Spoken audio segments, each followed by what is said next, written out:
Ibay siya, no? Kasi tatlong bolts yung kinabit natin. Hindi na siya maalog. Grabe, daming talsik. So testingin natin lagyan ng fender extension. Try natin kung magaganto pa rin siya. So ito mga loading, ito pala yung kakabit natin, universal fender extension. Ayan. So dito na ikakabit. So bali kung gusto nyo rin bumili nito mga loading, nasa description box or comment section yung link kung saan shop ko ito nabili.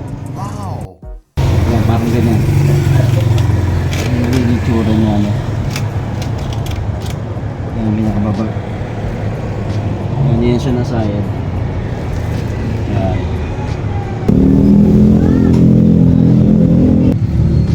Sakit.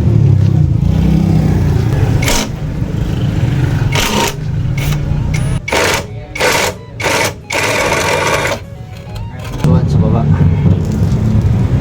So kinailangan natin baklasin yung yung gulong natin sa harap.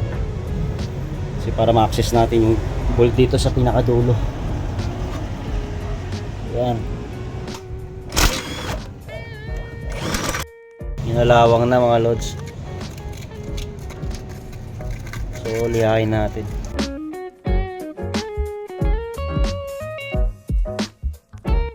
Sprayan natin ng WD-40. Okay, tapos na. Then fine natin, lagyan natin ng konting grasa. Isa natin yung front fender natin.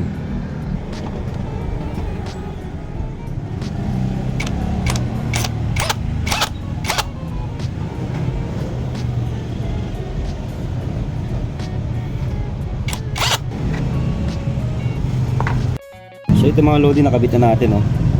Bolt and nut. So kulang pa siya ng 2 butas.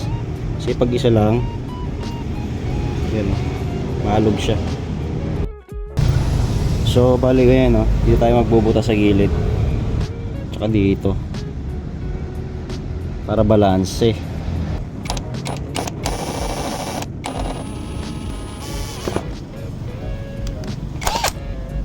Okay. Mga lods, butas na. So ito na, no.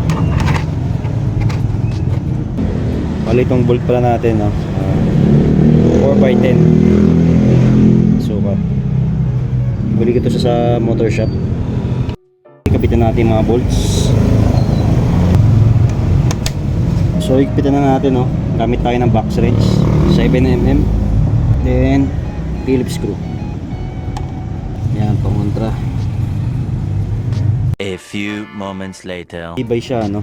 Kasi tatlong bolts yung kinabit natin. Hindi na siya maalog. Mas maganda kung may sealant kayo, no? Yan, lagyan nyo dito. Yan, palibot dyan. Para dito magos dito yung tubig, no? Yes, kabit na natin. Yan. So lagyan nyo na lang ng bulgasil. Pwede naman yan kasi sa ilalim naman yan. Maano rin yan ng dumi. Tatakpan din. Okay.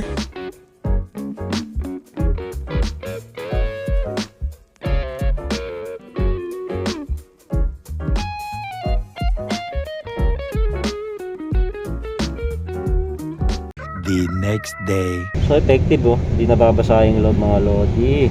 Ayos. Effective yung extension fender natin, oh. Yun, natuyo.